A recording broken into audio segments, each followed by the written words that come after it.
Class 9 ম্যাথামেটিক্সের এখনকার ক্লাসে আমাদের আলোচনার বিষয় হচ্ছে অধ্যায় নম্বর 11 অর্থাৎ রাশিবিজ্ঞান। রাশিবিজ্ঞান একটা গুরুত্বপূর্ণ অধ্যায়। এই অধ্যায়ে প্রথমে আমাদের কিভাবে অঙ্কগুলো করতে হয় এবং এই অধ্যায়ে প্রচুর সংজ্ঞা আছে, সেগুলো আমাদের জেনে নিতে হবে সবার আগে। সেগুলো জেনে নিয়ে তারপরে আমরা এই অধ্যায়ের যে কোষে দেখিগুলো আছে সেগুলোর অঙ্কগুলো করব। তোমাদের যে বইটা রয়েছে সেই বইতে খুব সুন্দরভাবে রাশিবিজ্ঞানটা বর্ণনা করা আছে। এই বইয়ের প্রত্যেকটা তথ্য যেগুলো দেওয়া রয়েছে সেগুলো আমি তোমাদেরকে একটু বলে দিচ্ছি। তোমরা এই তথ্যগুলি বইয়ের সঙ্গে মিলিয়ে নেবে এবং সেখান থেকে প্র্যাকটিস করবে। দেখো, প্রথমেই তোমাদের বইতে যে ছবি দিয়ে একটা সুন্দর বর্ণনা দেওয়া রয়েছে এখানে, যে 50টি পরিবারের খাদ্যের একটা দৈনিক খরচের তথ্য। এই যে তথ্যগুলো এখানে উল্লেখ করা আছে, এই তথ্যগুলোকে কি বলা হচ্ছে না, কাঁচা তথ্য বা র ডেটা বলা হচ্ছে। কেন কাঁচা তথ্য বলা হচ্ছে এগুলোকে? এই যে 50টা পরিবারের খাদ্যের দৈনিক খরচের একটা তথ্য, এই তথ্যটা কিন্তু আমরা কোনোভাবেই প্রসেসিং করিনি বলতে আমরা এই তথ্যগুলোকে 50টা পরিবারের থেকে শুধুমাত্র সংগ্রহ করে এনেছি। তাহলে এই যে সংগ্রহ করার তথ্য, এগুলোকে একটা ছকের মধ্যে পরপর লিখে ফেলা হয়েছে। অর্থাৎ এখানে 50টা তথ্য আছে, প্রত্যেকটায় 1 2 3 4 5টা করে, প্রত্যেকটা কলামে 5টা করে তথ্য আছে, মোট এখানে 50টা তথ্য। এই 50টা তথ্য থেকে আমাদের যেটা তৈরি করতে হবে সেটা আমরা রাশিবিজ্ঞানকে কাজে লাগিয়ে তৈরি করব। এবং যে ছকটা আমরা তৈরি করব তার নাম হচ্ছে পরিসংখ্যা বিভাজন তালিকা বা পরিসংখ্যা বিভাজন ছক। সেটা ঠিক তার নিচেই রয়েছে। এবারে এই তথ্যগুলো থেকে আমরা কিভাবে পরিসংখ্যা বিভাজন ছক তৈরি করব সেই পদ্ধতিটা আমাদের শেখা দরকার। প্রথমেই দেখো, এই যে তথ্যগুলো আমরা সংগ্রহ করেছি বা যেগুলো বইতে লেখা আছে, এই তথ্যগুলো বিভিন্ন রকমের, অর্থাৎ একই তথ্য কিন্তু নয়। যেমন এখানে 145 আছে, তারপরে 110 আছে, 75 আছে, 190 আছে, বিভিন্ন তথ্য। এবারে দেখা যাচ্ছে যে এই পুরো তথ্যের মধ্যে 145, যেমন এখানে একবার 145 রয়েছে, আবার দেখো এখানে একবার 145 রয়েছে। তাহলে একই তথ্য একাধিকবার থাকে বা আছে এখানে। এরকমও থাকতে পারে যে কোনো একটা তথ্য একবারই আছে। তাহলে এটা একটা কাঁচা তথ্য বা র ডেটা। এখান থেকে আমরা তৈরি করছি হচ্ছে পরিসংখ্যা বিভাজন তালিকা। তাহলে প্রথমেই আসা যাক নিচের পরিসংখ্যা বিভাজন তালিকাটা। তোমরা একটু তালিকাটা ভালো করে লক্ষ্য করো যে কী বলেছে তালিকাটা। প্রথমে বলছে দৈনিক খরচ এক্স টাকা। এক্সে আমরা পরে আসছি, প্রথমে আসি দৈনিক খরচ। তাহলে আমাদের যে ছকটা করতে হবে, ছকের প্রথম কলামটায় আমরা হেডিং দেবো হচ্ছে দৈনিক খরচ। দৈনিক খরচ। এবার টাকা কেন না, এগুলো সবকটা হচ্ছে টাকার মূল্য, কত টাকা করে খরচ হয়েছে। এবার এই দৈনিক খরচে সবার প্রথমে লেখা আছে হচ্ছে 75 বা 75। এই 75টা কী? এই 75 হচ্ছে এই যে কাঁচা তথ্যগুলো আমরা সংগ্রহ করেছিলাম, এই কাঁচা তথ্যের মধ্যে থেকে সংগৃহীত সবথেকে ছোট তথ্য হচ্ছে 75। সবথেকে ছোট মান হচ্ছে 75। আর একদম শেষে দেখো 275, অর্থাৎ এই মানটা হচ্ছে সবথেকে বড় মান। তাহলে এখান থেকে পাওয়া সবথেকে ছোট মান হচ্ছে 75 এবং সবথেকে বড় মান হচ্ছে 275। এবার এখানে যে মানগুলো রয়েছে এই মানগুলোকে পরপর সাজিয়ে রাখা হয়েছে, ছোট থেকে বড় অবধি সাজিয়ে রাখা হয়েছে। সাজিয়ে রেখে 75, 90, 110, 125 এইভাবে পরপর সাজানো হয়েছে। এইবার সাজানোর পরে এই তথ্যটা আমরা পেলাম কোত্থেকে? এই তথ্যগুলো থেকে পেয়ে গেছি। এবারে আমাদের ট্যালি মার্ক এবং পরিসংখ্যায় আসতে হবে। এই দুটো কিন্তু আমরা বার করব এখান থেকে এবং এখান থেকে। ফার্স্টে আসি ট্যালি মার্ক। ট্যালি মার্ক জিনিসটা কি, এটা তোমাদের কাছে নতুন। ট্যালি মার্ক হচ্ছে, ধরো এই 75, এই যে তথ্যটা রয়েছে এই তথ্যের মধ্যে যতবার থাকবে ততবার আমি এখানে একটা করে দাগ দেব। এই যে মার্কিং করা, এই পদ্ধতিকে বলছি ট্যালি মার্কিং করা। অর্থাৎ 75 আমার এখানে একবার আছে, আমি একটা দাগ দিলাম। আবার দেখা গেল এই তথ্যগুলো খুঁজতে খুঁজতে আবার এখানে আর একটা আমি 75 পেলাম, তাহলে এখানে আমি আর একটা দাগ দিলাম। এবার এখানে 4টে দাগ তোমরা দেখতে পাচ্ছ। 4টে দাগের অর্থ হচ্ছে এই পুরো তথ্যের মধ্যে 75 আছে হচ্ছে 4বার। দেখো এখানে একবার 75 রয়েছে, আবার এখানে একবার 75 রয়েছে, আর কিন্তু কোথাও 75 নেই। বোঝা গেল? তাহলে 4টে 75 আছে, তাই আমি এখানে ট্যালি মার্কিংয়ে 4টে দাগ দিয়েছি। এরকমভাবে প্রত্যেকটা ট্যালি মার্কিং করা হয়েছে। এবার এই ট্যালি মার্কিংটা লক্ষ্য করো, এখানে কি কাজ করা হয়েছে। যেমন এইখানটায় কি করা হয়েছে, 1 2 3 4, 4টে দাগের পরে কোনাকুনি একটা দাগ দিয়ে 4টেকে কেটে দেওয়া হয়েছে। এর অর্থ হচ্ছে এটা 5টার একটা সেট। ট্যালি মার্কিংয়ের নিয়ম হচ্ছে 4টে দাগকে একসাথে নিতে হয়, নিয়ে তারপরে 5 নম্বর যে দাগটা সেটাকে কোনাকুনিভাবে কাটতে হয়। যেমন এইটি ভুল আছে বইতে, এখানে দাগটি হবে হচ্ছে 1 2 3 4, তারপরে এই 5 নম্বর, তারপরে একটা 1। এইভাবে জিনিসটি, এটি 6টাকে নিয়ে একসাথে করে দিয়েছে। 4টে দাগের পরে 5 নম্বরটা কোনাকুনি কেটে তারপরে লাস্টে পরে 6 নম্বরটা, বোঝা গেল? তাহলে এই যে 6, এই যে 4, এগুলো কোথা থেকে এলো? এগুলো হচ্ছে এই দাগের বা এই ট্যালি মার্কিংয়ের কাউন্ট বা যোগফল। 4টে দাগ তাই 4, 3টে দাগ তাই 3, এখানে 5টা আর একটা 6টা, তাহলে 6টা সংখ্যা রয়েছে এখানে। তাহলে এই পদ্ধতি অবলম্বন করে আমরা এই পরিসংখ্যা বিভাজন তালিকা বা ছকটা তৈরি করলাম। এই ছকটা কোথা থেকে তৈরি হলো? না, এই যে কাঁচা তথ্য আমরা পেয়েছিলাম, এই কাঁচা তথ্য থেকে আমরা এই ছকটা তৈরি করলাম। এবারে আমাদের আরেকটা কাজ করতে হবে, সেটা হচ্ছে এই যে পরিসংখ্যাগুলো বেরিয়েছে, সেই পরিসংখ্যাগুলোর যে মোট যোগফল সেটা মিলিয়ে দেখতে হবে যে এই সংখ্যাগুলোর যা যোগফল ছিল, যোগফল বলতে কতগুলি সংখ্যা ছিল, যেমন 50টি পরিবারের সংখ্যা ছিল, তাহলে এখানে মোট 50টা সংখ্যা ছিল, সেই সংখ্যার সঙ্গে এই সংখ্যাটা মিলছে কি না, বোঝা যাচ্ছে 50। এবারে ব্যাপারটা যেটা দেখতে হবে আমাদের, সেটা হচ্ছে পরিসংখ্যা দিয়ে আমরা কি প্রকাশ করলাম, আসলে আমরা এই ছকটা দিয়ে কি প্রকাশ করলাম। দেখো এখানে দেওয়া আছে 4, তাহলে পরিসংখ্যা 4, এখানে দেওয়া আছে দৈনিক খরচ হচ্ছে 75। তার মানে কি? মানে হচ্ছে এটাই যে 4টি পরিবারের দৈনিক খরচ হচ্ছে 75 টাকা, বোঝা গেল? 4টি পরিবারের দৈনিক খরচ 75 টাকা, অথবা 75 টাকা কটি পরিবারের দৈনিক খরচ? 4টি পরিবারে। 90 টাকা কটি পরিবারের দৈনিক খরচ? 3টি পরিবারে। তাহলে এখান থেকে আমরা সহজেই একটা ডিটেলস টেবিল পেয়ে গেছি, যে টেবিলটা আমরা এইখান থেকে তৈরি করেছি। তাহলে এই কাঁচা তথ্যের থেকে এই পরিসংখ্যা বিভাজন তালিকা বা এই টেবিলটা তৈরি করাই হচ্ছে আমাদের মূল কাজ। আমরা এই অধ্যায়ে এই পদ্ধতিগুলোই শিখব, বোঝা যাচ্ছে? এবারে দেখো দৈনিক খরচের পাশে এক্স লেখা আছে, এই এক্সটাকে আমরা এক্সের পরিবর্তে এবিসিডি যা ইচ্ছা লিখতে পারি। এক্স, এবিসিডি এগুলোকে তোমরা জানো যে এদেরকে বলা হচ্ছে চলো বা ভ্যারিয়েবল বলা হয় ইংলিশে। তাই তোমরা নিচেই পাবে, ঠিক এর পরেই দেওয়া আছে যে এইগুলিকে বলা হচ্ছে চলো বা ভ্যারিয়েবল বলা হয়। অর্থাৎ কাকে বলছে? না, পরিবর্তনশীল সংখ্যাগত লক্ষণকে চলো বা ভ্যারিয়েবল বলে। কীরকম ব্যাপার? পরিবর্তনশীল সংখ্যাগত লক্ষণ মানে কি? মানে হচ্ছে চলোর একটা মান থাকবে যে মানটা পরিবর্তনশীল এবং সেটা হচ্ছে সংখ্যাগত মান। অর্থাৎ এখানে আমি বলছি যে টাকাগুলো যেগুলো আমরা পেয়েছিলাম, এই যে 75 টাকা, 90 টাকা, এগুলো সব টাকা। এগুলো কার মান? এক্সের মান, অর্থাৎ পরিবারের দৈনিক খরচের মান। তাহলে পরিবারের দৈনিক খরচকে আমি যদি এক্স চলো দিয়ে প্রকাশ করি, তাহলে এক্স চলো একটা সংখ্যাগত মান এবং এক্স চলের মান হচ্ছে পরিবর্তনশীল, তাই এই এক্স হচ্ছে একটা ভ্যারিয়েবল। এবার এই ভ্যারিয়েবল কত প্রকার? 2 প্রকার। একটা হচ্ছে ডিসক্রিট বা বিচ্ছিন্ন, আর একটা হচ্ছে কন্টিনিউয়াস বা অবিচ্ছিন্ন। তাহলে ভ্যারিয়েবল আমরা পেলাম, ভ্যারিয়েবল কত প্রকার সেটাও আমরা পেলাম। একটা পেলাম হচ্ছে ডিসক্রিট বা বিচ্ছিন্ন চলো, একটা হচ্ছে কন্টিনিউয়াস বা অবিচ্ছিন্ন চলো, বোঝা গেল? এবারে আমরা আসছি সেটার নাম হচ্ছে প্রসার বা রেঞ্জ। প্রসার বা রেঞ্জ বলতে আমরা কি বুঝবো? আমরা আগের যে ছকটা দেখেছিলাম, আগের পাতায় যে ছকটা ছিল, সেখানে কিন্তু সব থেকে ছোট সংখ্যা ছিল হচ্ছে 75 এবং সব থেকে বড় সংখ্যা ছিল হচ্ছে 275। তাহলে প্রসার বলতে বোঝায় কোনো একটা তথ্যের সব থেকে বড় সংখ্যা এবং সব থেকে ছোট সংখ্যার পার্থক্য, অর্থাৎ 275 মাইনাস 75 ইকুয়াল টু হচ্ছে 200। তাহলে ওই যে তথ্যটা আগে দেওয়া ছিল, সেই প্রদত্ত রাশি তথ্যের প্রসার আমরা পেলাম হচ্ছে 200, ঠিক আছে? এবার যদি 275-এর জায়গায় এখানে 300 থাকতো সর্বোচ্চ সংখ্যা, তাহলে আমরা পেতাম কত? আরও 25 বেড়ে যেত।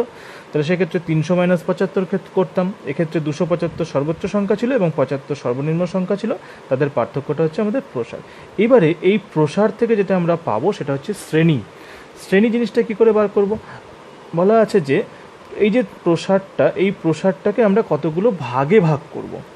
কতগুলো ভাগে ভাগ করব সেটা আমাদের উপর নির্ভর করছে যে আমরা কতগুলো ভাগে ভাগ করব। আমরা আমাদের সুবিধার্থে বিভিন্ন ভাগে ভাগ করতে পারি। আমি যদি মনে করি এই প্রসারকে 5টি ভাগে ভাগ করব, তাহলে কি করব? এই প্রসার 200, তাকে 5 দিয়ে ভাগ করব। করে যা বেরোবে তাকে আমরা বলবো হচ্ছে শ্রেণীর দৈর্ঘ্য। এখানে 200কে 6 দিয়ে ভাগ করা আছে। কেন না, বলা আছে যে 200কে বা প্রাপ্ত তথ্যকে আমি 6টি শ্রেণীতে ভাগ করছি। অর্থাৎ আমি যে 50টা তথ্য পেয়েছিলাম, সেই 50টা তথ্য যে আগের পাতায় ছিল, সেই 50টা তথ্যকে আমরা 6টি শ্রেণীতে ভাগ করছি। তাহলে 200কে 6 দিয়ে ভাগ করব, করে মোটামুটি 35-এর কাছাকাছি একটা সংখ্যা পাবো। কিন্তু আমি যদি চাইতাম বা আমরা যদি চাইতাম 6টি শ্রেণীর বদলে 5টি শ্রেণীতে ভাগ করব, তাও করতে পারতাম। যদি মনে করতাম 10টি শ্রেণীতে ভাগ করব, তাও করতে পারতাম, কোনো অসুবিধা সেক্ষেত্রে হতো না। শুধুমাত্র পার্থক্য কোথায় আসতো? শ্রেণীর দৈর্ঘ্যটা পাল্টে যেত। কেননা 200কে 6 দিয়ে ভাগ করলে যা আসে, 200কে 5 দিয়ে ভাগ করলে শ্রেণীর দৈর্ঘ্য আরও বাড়তো, 10 দিয়ে ভাগ করলে আরও কমে যেত। তাহলে আমাদের প্রসার থেকে আমরা শ্রেণীর দৈর্ঘ্য পেয়ে যাচ্ছি খুব সহজেই। এবারে আমরা এই ছকটায় আসছি। এই যে ছকটা রয়েছে, এই ছকটা তো আমরা আগের পাতাতেও পেয়েছিলাম কিন্তু অন্যভাবে। সেক্ষেত্রে আগের পাতার ছকটায় ছিল হচ্ছে 75, তারপরে 90, এইভাবে সংখ্যাগুলো দেওয়া ছিল। তোমরা আগের পাতার ছকটা একবার দেখে নেবে। এখানে হচ্ছে শ্রেণী দিয়ে দেওয়া রয়েছে, অর্থাৎ প্রথমে আমরা এখানে 70 থেকে 105 একটা শ্রেণী তৈরি করেছি।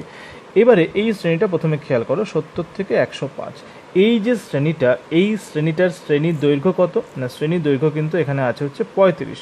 শুধু কিন্তু এই শ্রেণী নয়, প্রত্যেকটা শ্রেণীর শ্রেণীর দৈর্ঘ্য হচ্ছে 35। আর একটা জিনিস লক্ষ্য করার বিষয়, শ্রেণীর যে প্রথম সংখ্যাটা 70 আর শেষের সংখ্যাটা হচ্ছে 280, কিন্তু আমাদের যে তথ্য দেওয়া ছিল তার প্রথম সংখ্যা কত ছিল 75 আর শেষ সংখ্যা কত ছিল 275। ঠিক আছে, তাহলে যখন আমরা শ্রেণী তৈরি করব, শ্রেণীটা এমনভাবে করব সেটা সব থেকে ছোট সংখ্যা থেকেও হতে পারে, অথবা ছোট সংখ্যার থেকে কম কোনো সংখ্যা থেকে হতে হবে। হয় সব থেকে ছোট সংখ্যা, নাহলে তার থেকে কম কোনো সংখ্যা। আবার একই রকমভাবে যখন আমরা সব থেকে বড় অর্থাৎ শ্রেণীর শেষ প্রান্তে যাব, তখন আমরা যে সংখ্যাটা সব থেকে বড় থাকবে তার থেকে বড় সংখ্যা, তার থেকে কাছাকাছি বড় সংখ্যা নেব। যেমন 250 থেকে বড়, 275 থেকে বড় সংখ্যা হচ্ছে 280। কেন 280 হলো? কেননা আমরা যে 35টা করে হিসাব করছিলাম, সেই হিসাবে 245-এর সঙ্গে 35 যোগ করলে 280 দাঁড়ায়। তাহলে এইভাবে প্রথমে আমাদের বানাতে হবে হচ্ছে শ্রেণীটা। প্রত্যেকটা শ্রেণী দৈর্ঘ্য হচ্ছে 35। এই শ্রেণী দৈর্ঘ্যগুলো প্রশ্নে বলে দেওয়া থাকে, কোনো প্রশ্নে বলে দেওয়া থাকবে, কোনো প্রশ্নে আমাদের বানিয়ে নিতে হবে। এইবার এই যে শ্রেণী দৈর্ঘ্য 70 থেকে 105, সেখানেও ট্যালিমার্কিং করা হচ্ছে। তাহলে আগের ট্যালিমার্কিংয়ের থাকে এই ট্যালিমার্কিংয়ের পার্থক্যটা কোথায়? আগের ট্যালিমার্কিংয়ে এক একটা সংখ্যা ধরে ধরে করা হচ্ছিল, যেমন 75 কতবার আছে, 90 কতবার আছে। এখানে কিন্তু তা নয়, এখান থেকে 70 থেকে 105-এর মধ্যে যতগুলো সংখ্যা পড়ে প্রত্যেকটা সংখ্যার কিন্তু এখানে ট্যালিমার্কিং করা হবে। তাই জন্য আগের যে ট্যালিমার্কিং ছিল তার থেকে কিন্তু এই ট্যালিমার্কিংয়ের পার্থক্য আছে। আমরা একটু আগের ট্যালিমার্কিংটা দেখে নিই, তাহলে ব্যাপারটা বুঝতে পারবো। দেখো, আগের ট্যালিমার্কিংটায় 75, 90, 110 সব কিন্তু আলাদা ছিল। তাহলে 75 ছিল 4টে, 90 ছিল হচ্ছে 3টে, 110 ছিল হচ্ছে 6টা। তাহলে 4 আর 3, 7 আর 6 যোগ করলে যা দাঁড়াচ্ছে সেটা হলো 13 দাঁড়াচ্ছে। এবারে দেখা যাক যে পরেরটায় কী আছে। এখানে কিন্তু 70 থেকে 105 একটা শ্রেণীর মধ্যে আছে। এবার সেখানে এইভাবে ট্যালিমার্কিং করে কিন্তু প্রথমটা 7, তারপরটা 13, 11, 13, 4 এবং 2, এই যে সংখ্যাগুলো আছে এইগুলোরও কিন্তু যদি আমরা যোগফল নির্ণয় করি তাহলে কিন্তু সেই 50ই পাবো। অর্থাৎ আগেও যা পরিসংখ্যা ছিল এখনও পরিসংখ্যার মানটা সমানই হবে, শুধুমাত্র পদ্ধতিটা পাল্টে গেছে। বোঝা গেছে প্রত্যেকের? এবারে এই যে দৈনিক খরচ রয়েছে, এই যে 70 থেকে 105, এটাকে আমরা কি বলবো? এটাকে আমরা বলবো হচ্ছে শ্রেণী অন্তর।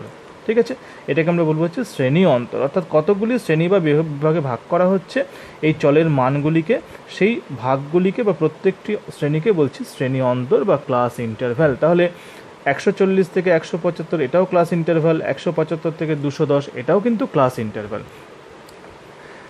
এবারে হচ্ছে শ্রেণী পরিসংখ্যা। শ্রেণীর অন্তর্গত মানগুলির সংখ্যাকে শ্রেণীটির পরিসংখ্যা বলা হচ্ছে।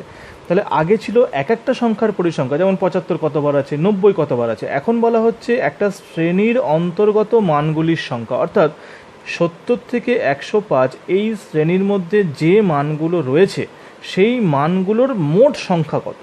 সেক্ষেত্রে যেমন পরিসংখ্যা 7, অর্থাৎ 70 থেকে 105-এর মধ্যে যে সংখ্যা আছে সেরকম সংখ্যা কতবার আছে? 7 বার আছে।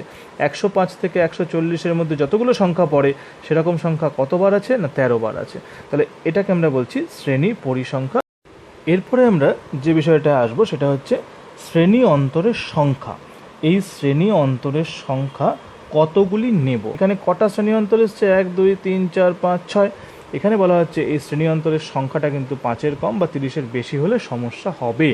5-এর কম হলেও সমস্যা হবে, 30-এর বেশি হলেও সমস্যা হবে। 5-এর কম হলে কি সমস্যা হবে? 5-এর কম হলে হবে হচ্ছে ভ্রম শূন্যতা নষ্ট হওয়ার সম্ভাবনা, আর যদি 30-এর বেশি হয় সেক্ষেত্রে হিসাবটা পরিশ্রম সাধ্য হয়ে পড়বে। তাহলে শ্রেণী অন্তরের সংখ্যাটাও কিন্তু আমাদের হিসাব রাখতে হবে, যে শ্রেণী অন্তর কতগুলো হচ্ছে। সেই শ্রেণী অন্তরের সংখ্যাটা হিসাব না করলে কিন্তু আমাদের সমস্যা হবে। ঠিক আছে, এবারে আসছি শ্রেণী অন্তরের প্রান্তস্থ মান। অর্থাৎ যদি আমরা এই শ্রেণীটা লক্ষ্য করি 210 আর 245, সেখানে প্রান্তস্থ মান কী কী আছে? একদিকে আছে 210, একদিকে আছে 245। তাহলে এই দিকেরটাকে বা কী বলে, এদিকেরটাকেই বা কী বলে? এই যে মান দুটো রয়েছে প্রান্তস্থ মান, এদেরকে বলা হচ্ছে শ্রেণী সীমা। অর্থাৎ শ্রেণী অন্তরের যে প্রান্তস্থ মান তাদেরকে বলা হচ্ছে শ্রেণী সীমা বা ক্লাস লিমিট। ঠিক আছে, এই ক্লাস লিমিটের আবার দুটো ভাগ, একটা হচ্ছে 210 যাকে আমরা বলছি নিম্ন সীমা, আর আরেকটা হচ্ছে ঊর্ধ্বসীমা। সেই ঊর্ধ্বসীমাটা কোনটা না, ঊর্ধ্বসীমা বা আপার লিমিটটা হচ্ছে 245। তাহলে এভাবে প্রত্যেকটা শ্রেণী অন্তরের আলাদা আলাদা লোয়ার লিমিট আছে, আলাদা আলাদা আপার লিমিট আছে। ঠিক আছে, তাহলে আমাদের এই ছকটা আবার যদি আমরা লক্ষ্য করি, এখানে সব থেকে নিম্নসীমা হচ্ছে 70, ঊর্ধ্বসীমা হচ্ছে 105, পরেরটায় 105 নিম্নসীমা, 140 হচ্ছে ঊর্ধ্বসীমা। এইভাবে পরপর নিম্ন এবং ঊর্ধ্বসীমাগুলি তৈরি হয়েছে। এই যে শ্রেণীর সীমা, এগুলোকে আবার দুটিভাবে প্রকাশ করা যায়, দুটিভাবে বা দুটি ভাগে প্রকাশ করা যায়। কী? একটির নাম হচ্ছে শ্রেণী বহির্ভূত পদ্ধতি, আর একটার নাম হচ্ছে শ্রেণী অন্তর্ভুক্ত পদ্ধতি। শ্রেণী বহির্ভূত এবং শ্রেণী অন্তর্ভুক্ত পদ্ধতি বলতে আমরা কি বুঝবো? ধরা যাক, উদাহরণটায় আসি আমি সবার আগে। এখানে দুটো উদাহরণ আছে, একটা হচ্ছে 70 থেকে 105, 105 থেকে 140, যেটা আমরা আগের ছকটায় করেছিলাম। ওই আগের ছকটায় একটা সংখ্যা 105 ধরে নিচ্ছি, একটা সংখ্যা আছে 105। তাহলে 105টা কোথায় যাবে? 105টা কি এই শ্রেণীর অন্তর্ভুক্ত হবে, নাকি 105টা এই পরবর্তী শ্রেণীর অন্তর্ভুক্ত হবে? যখনই আমরা শ্রেণী বহির্ভূত পদ্ধতি করব, তখন সবসময় মনে রাখবো কোনো একটা শ্রেণীর যে সর্বোচ্চ সংখ্যাটা, অর্থাৎ ঊর্ধ্ব সীমা বা যেটাকে আমরা বলছি আপার লিমিট, সেই আপার লিমিটের যে সংখ্যাটা, সেই সংখ্যাটা কিন্তু এই শ্রেণীতে না থেকে তার পরবর্তী শ্রেণীতে চলে যায়। বোঝা গেল? অর্থাৎ 105 কিন্তু এই শ্রেণীতে থাকবে না, সেটা পরবর্তী শ্রেণীতে যাবে। একইভাবে 140 কিন্তু 105 থেকে 140-এর মধ্যে থাকবে না, সেটা পরবর্তী শ্রেণী অর্থাৎ 140 থেকে 175-এর মধ্যে চলে যাবে। এইভাবে 175 তার পরবর্তী শ্রেণীতে চলে যাবে। এই যে পদ্ধতি, একে আমরা বলছি শ্রেণী বহির্ভূত পদ্ধতি। অর্থাৎ কি বলা আছে না, এই পদ্ধতিতে প্রতিটি শ্রেণীর ঊর্ধ্বসীমা ঠিক পরবর্তী শ্রেণীর নিম্নসীমা হিসাবে প্রকাশ করা হয়। অর্থাৎ খেয়াল করে দেখো, এই যে 105, এটা হচ্ছে প্রথম শ্রেণীর ঊর্ধ্বসীমা এবং কিন্তু পরের শ্রেণীর হচ্ছে নিম্নসীমা। বোঝা গেল ব্যাপারটা, যে ঊর্ধ্বসীমা এবং নিম্নসীমা। তাহলে এই যে ঊর্ধ্বসীমা নিম্নসীমা রয়েছে, এই প্রকাশ করার পদ্ধতিকে আমরা বলছি হচ্ছে শ্রেণী বহির্ভূত পদ্ধতি। তাহলে শ্রেণী অন্তর্ভুক্ত পদ্ধতি কি? ঠিক পরে উদাহরণটা লক্ষ্য করলে আমরা বুঝতে পারবো। 60 থেকে 69, 70 থেকে 79, 80 থেকে 89। দেখো, এই যে 79, তার ঠিক পরবর্তী সংখ্যাটা কিন্তু 70। এখানে কিন্তু 105 দু জায়গায় ছিল। তাহলে পার্থক্যটা হচ্ছে, এখানে যেটা ছিল ঊর্ধ্বসীমা, সেটা পরের শ্রেণীতে হয়ে গেছিল নিম্নসীমা, আর এখানে কিন্তু ঊর্ধ্বসীমা ঠিক তার পরের সংখ্যাটা হচ্ছে পরের শ্রেণীর নিম্নসীমা। ঠিক আছে, তাহলে এই যে পদ্ধতি, একে আমরা বলছি হচ্ছে শ্রেণী অন্তর্ভুক্ত পদ্ধতি। তাহলে আমরা দুটো পদ্ধতি পেলাম, একটা হচ্ছে শ্রেণী বহির্ভূত পদ্ধতি, একটা হচ্ছে শ্রেণী অন্তর্ভুক্ত পদ্ধতি। এবারে আমরা আসবো শ্রেণী সীমানা। শ্রেণী সীমা আমরা পেয়েছি, শ্রেণী সীমানা তৈরি করব। দেখো, এই দুটো থেকে আমরা আবার আসছি। এখানে 70, 105 এবং 105, 140, এখানে কিন্তু দুটোরই, এটার শেষ এবং এটার শুরু দুটোই কিন্তু 105। তাহলে এদের মধ্যে কোনো গ্যাপ বা কোনো ফাঁক নেই। কিন্তু যদি আমরা এইখানে আসি, শ্রেণী অন্তর্ভুক্ত পদ্ধতি, যেখানে সংখ্যাগুলো ক্রমিক সংখ্যা, অর্থাৎ একটার পর একটা সংখ্যা এসছে, সেখানে কিন্তু একটা গ্যাপিং রয়েছে। গ্যাপিং বলতে কীরকম? 69 থেকে 70 এর যে গ্যাপিংটা, এই গ্যাপিংটাকে ঠিক করে প্রকাশ করতে হবে। সেই প্রকাশ করার যে পদ্ধতি, তাকে আমরা বলছি শ্রেণী সীমানা। তাই কী বলছে এখানে? কোনো রাশিতত্ত্বের ক্রমিক শ্রেণীগুলির শ্রেণী সীমাগুলির মধ্যবর্তী ফাঁক পূরণ করার জন্য যে সীমাদ্বয় পর্যন্ত কোনো শ্রেণীকে প্রসারিত করা হয়, সেই সীমাদ্বয়কে ওই শ্রেণী সীমানা বা ক্লাস বাউন্ডারি বা শ্রেণী সীমান্ত বলা হয়। তার মানে ব্যাপারটাকে, এই জিনিসটাকে অনেকটা এটার মতো করতে হবে। অর্থাৎ এই 69 এবং 70-র মাঝখানে এমন একটা সংখ্যা নিয়ে আসতে হবে যেটা এর থেকেও সমদূরত্ব, এর থেকেও সমদূরত্ব। সেই জিনিসটা তৈরি করতে পারলে আমরা শ্রেণী সীমানা বা ক্লাস বাউন্ডারি পেয়ে যাব। এবার সেই শ্রেণী সীমানাও আবার শ্রেণী সীমার মতো দু প্রকার, একটা হচ্ছে নিম্ন শ্রেণী সীমানা, আর একটা হচ্ছে ঊর্ধ্ব বা উচ্চ বা যেটাকে আমরা বলছি আপার ক্লাস বাউন্ডারি। তাহলে আমরা কী পাচ্ছি আপাতত? আমরা পেলাম হচ্ছে শ্রেণী সীমা পেলাম, সেখানে নিম্ন সীমা পেলাম, ঊর্ধ্বসীমা পেলাম। এখানে দেখলাম শ্রেণী সীমার দুটো পদ্ধতি, একটা শ্রেণী বহির্ভূত পদ্ধতি, একটা শ্রেণী অন্তর্ভুক্ত পদ্ধতি। এবার শ্রেণী অন্তর্ভুক্ত পদ্ধতি যখন আমরা ব্যবহার করছি, তখন আমাদের শ্রেণীর সীমানাটা খুবই গুরুত্বপূর্ণ। অর্থাৎ এখানে একটা ফাঁক থেকে যাচ্ছে 69 এবং 70-র মধ্যে। এই গ্যাপিংটা পূরণ করার জন্য মাঝখানে একটা কোনো সংখ্যা দরকার, সেই সংখ্যাটা এখানেও থাকবে এবং এখানেও থাকবে, কিন্তু এই দুটোর মধ্যেও কিন্তু পার্থক্য থাকবে। তাহলে সেক্ষেত্রে যত দূর অবধি আমরা এই শ্রেণীটাকে প্রসারিত করব, সেই সীমাদ্বয়কে আমরা বলবো হচ্ছে শ্রেণী সীমানা, যেটা হচ্ছে দু প্রকার, একটা হচ্ছে নিম্ন শ্রেণীর সীমানা, একটা হচ্ছে ঊর্ধ্ব শ্রেণীর সীমানা। এবারে আমরা আসছি যে শ্রেণী সীমা থেকে কিভাবে শ্রেণী সীমানা পাবো। শ্রেণী সীমাটা আমরা আগেই পেয়ে গেছি, তাহলে শ্রেণী সীমানা কিভাবে পাবো? প্রথমে আমরা এই জায়গাটা দেখি যে কী বলছে। দেখো বলা আছে যে ধরি কোনো শ্রেণীর ঊর্ধ্বসীমা ও তার ঠিক পরবর্তী শ্রেণীটির নিম্নসীমার অন্তর হচ্ছে ডি। তাহলে কি বলছে, কোনো শ্রেণীর ঊর্ধ্বসীমা এবং তার ঠিক পরবর্তী শ্রেণীটির নিম্নসীমার অন্তর হচ্ছে ডি। আমরা যদি আগের এক্সাম্পলটায় আসি, একটি শ্রেণীর ঊর্ধ্বসীমা এবং তার পরবর্তী শ্রেণীর নিম্নসীমা অন্তর কত, ডি। একটি শ্রেণীর ঊর্ধ্বসীমা এবং তার পরবর্তী শ্রেণীর নিম্নসীমা তাদের অন্তর কত, ডি। এক্ষেত্রে এই ডি এর মান কিন্তু 0 আর এক্ষেত্রে ডি এর মান কিন্তু 1 অন্তর মানে কিন্তু পার্থক্য। তাহলে 105 এবং 105 পার্থক্য কত, 0। 69 এবং 70 পার্থক্য কত, 1। তাহলে এখানে ডি এর মান 0, কোথায় না শ্রেণী বহির্ভূত পদ্ধতি, সেখানে ডি এর মান 0। অর্থাৎ এই যে ডির কথা বলা আছে, এই ডি এর মান কিন্তু শ্রেণী বহির্ভূত পদ্ধতিতে 0, কিন্তু শ্রেণী অন্তর্ভুক্ত পদ্ধতিতে এই ডি এর মান কিন্তু 1, 0 নয়। এবারে আমাদের এখানে আসতে হবে।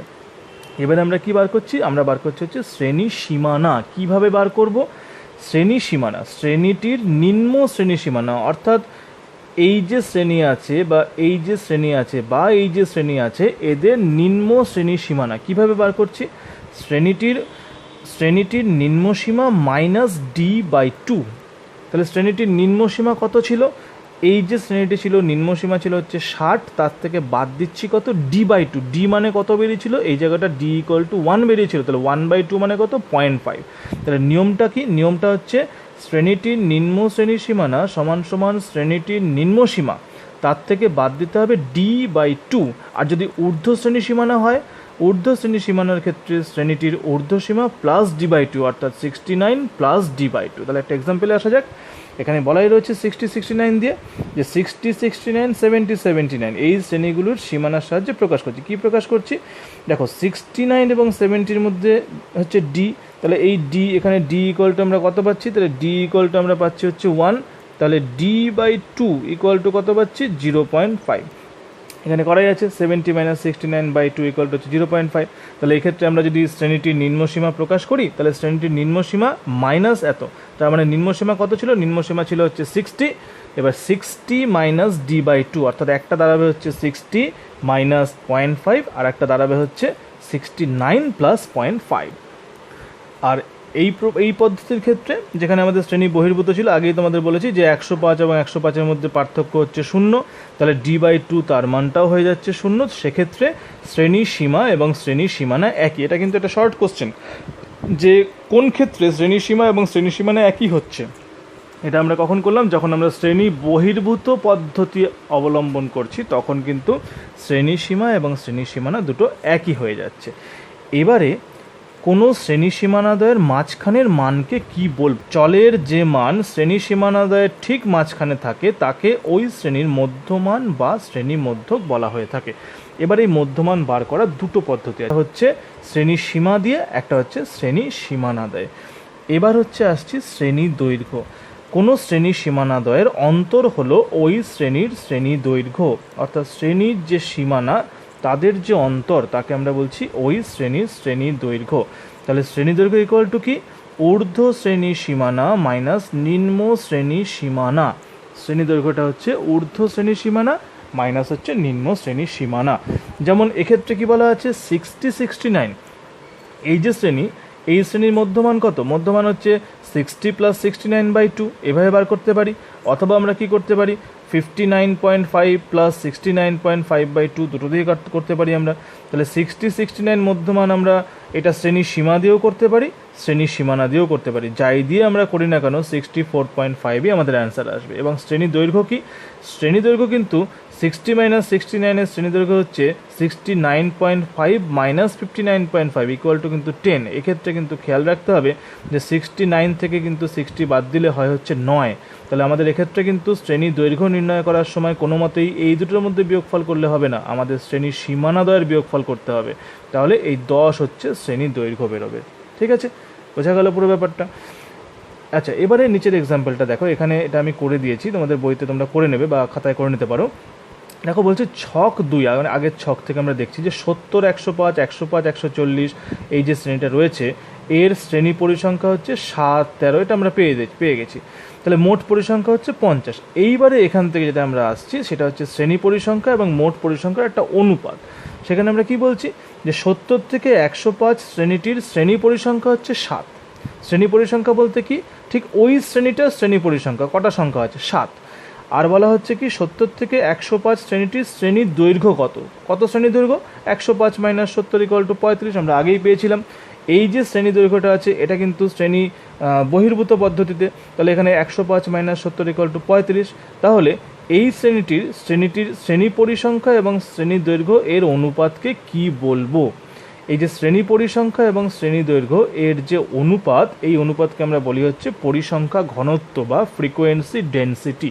তাহলে যদি প্রশ্ন করা হয় যে পরিসংখ্যা ঘনত্ব বা ফ্রিকোয়েন্সি ডেনসিটি কাকে বলে, তখন আমরা বলবো যে কোনো একটা নির্দিষ্ট শ্রেণী, যেমন 70 থেকে 105, এই শ্রেণীর শ্রেণী পরিসংখ্যা এবং ওই শ্রেণীটির যে শ্রেণী দৈর্ঘ্য, অর্থাৎ 70 থেকে 105-এর শ্রেণী দৈর্ঘ্য হচ্ছে 35, তার যে অনুপাত তাকে আমরা বলছি হচ্ছে পরিসংখ্যা ঘনত্ব বা ফ্রিকোয়েন্সি ডেনসিটি।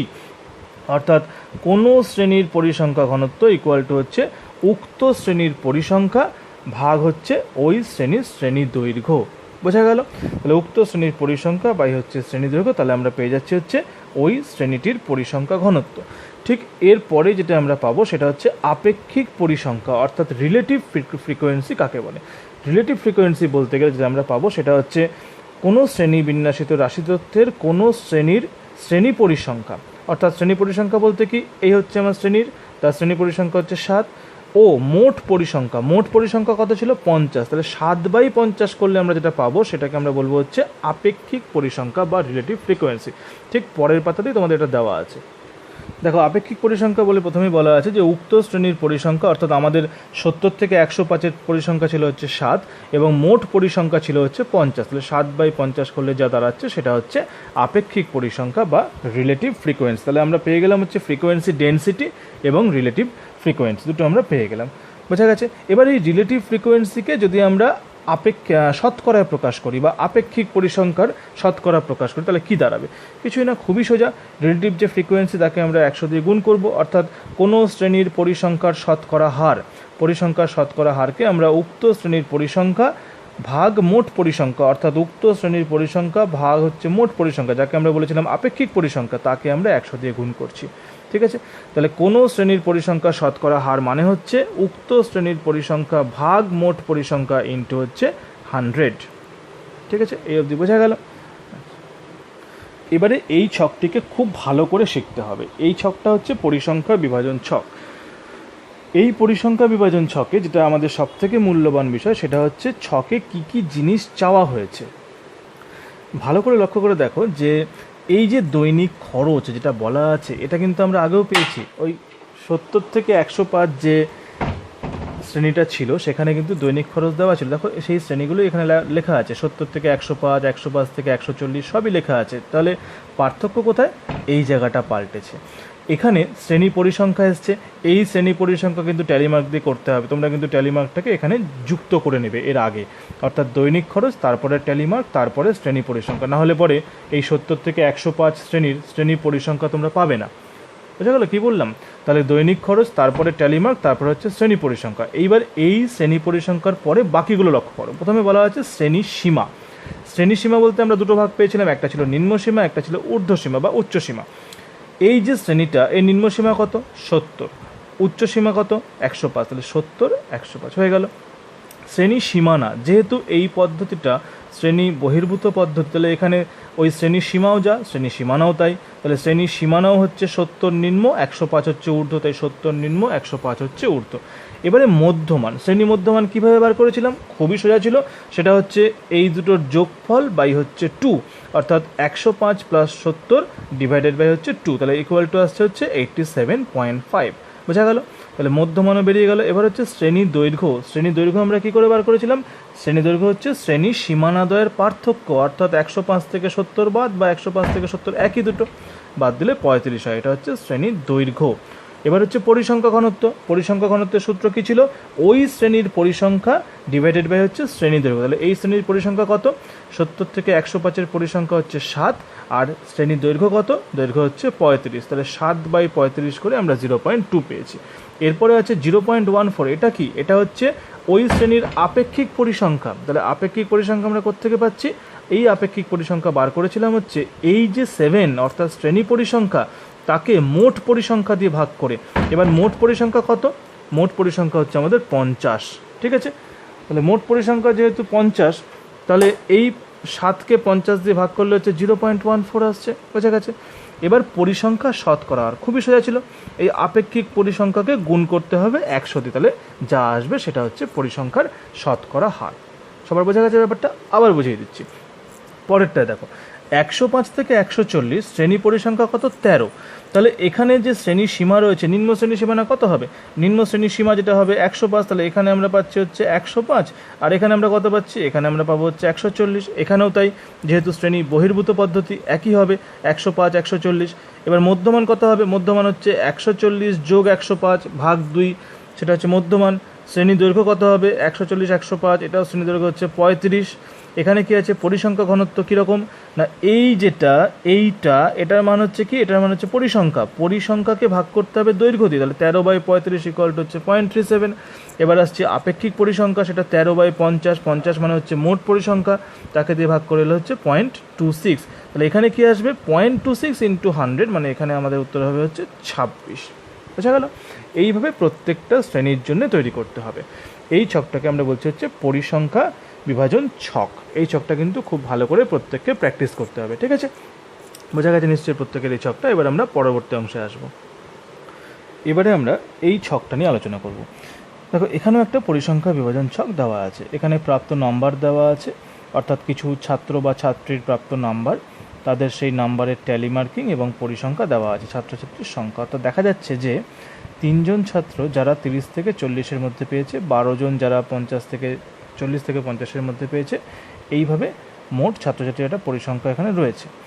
এবারে এই যে পরিসংখ্যা বা এই যে প্রাপ্ত নম্বর, এখান থেকে কতগুলো প্রশ্নের উত্তর আমাদের দিতে হবে। কীরকম?